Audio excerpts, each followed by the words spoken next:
जनवरी 19 कश्मीर के इतिहास का सब तो काला दिन मन्निया जाता है। इस दिन कश्मीर पंडित भाईचारे को अपनी ही धरती तो उजाड़ दिता गया सी।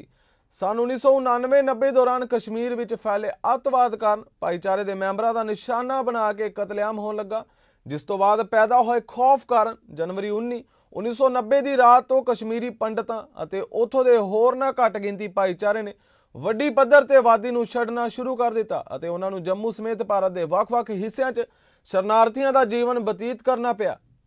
आज 32 साल हो गए सानू कश्मीर छड्डे हुए और यू कैन से कि सानू छड्डना पिया। ये जनवरी 1990 दी मैनू याद आंदी है ते it sense a chill in my spine. 1947 दियां जड़ियां पार्टीशन दियां घटनावां सी वो बिल्कुल रिक्रिएट हो गई थी। और मैं आपको बताऊं, यहाँ पे दर्शकों को भी बता दूं कि 1990 में जो हमारा पलायन हुआ था वो साडा 7वां पलायन सीगा ते 7 बारी और टू से लाइक 5 बारी उस तो पहले we were in basically under the आक्रांता जड़े सी, जड़े लूटर बाहरों आए सी, जड़े रेडिकल फोर्सेस आए सी के बाहर, उन्होंने साडे ते इन्फ्लिक्ट किया सी ये जेनोसाइड।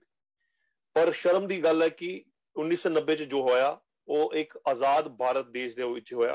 बड़ी ग्रूसम हत्यावां हुई, रेप्स हुए, टॉर्चर्स हुए, जड़े साडे देवस्थान सीगे, मंदिर सीगे, they were desecrated, they were destroyed, they were vandalized। ते जनवरी 19 ते अगले दिन साडा पलायन शुरू होया।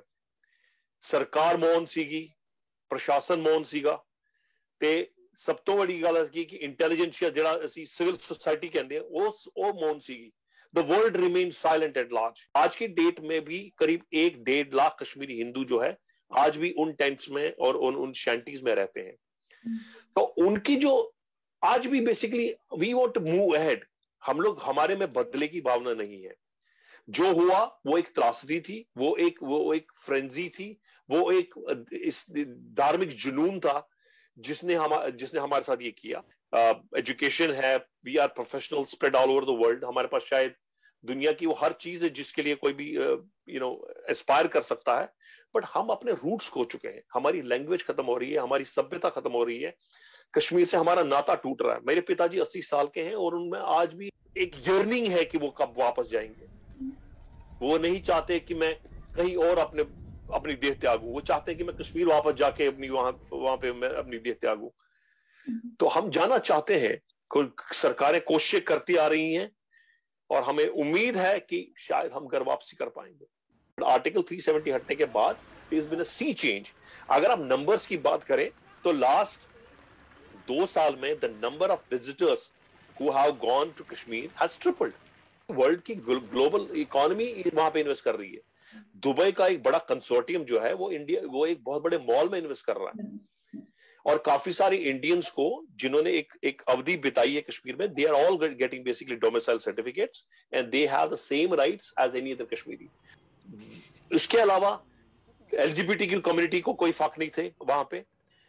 We were only 2% of the society, Kashmiri Hindus and Sikhs probably were not even 0.5%, but उनके पास माइनॉरिटी बेनिफिट्स कुछ नहीं थे। We were considered to be a majority in a minority state. There was no minority commission in Kashmir.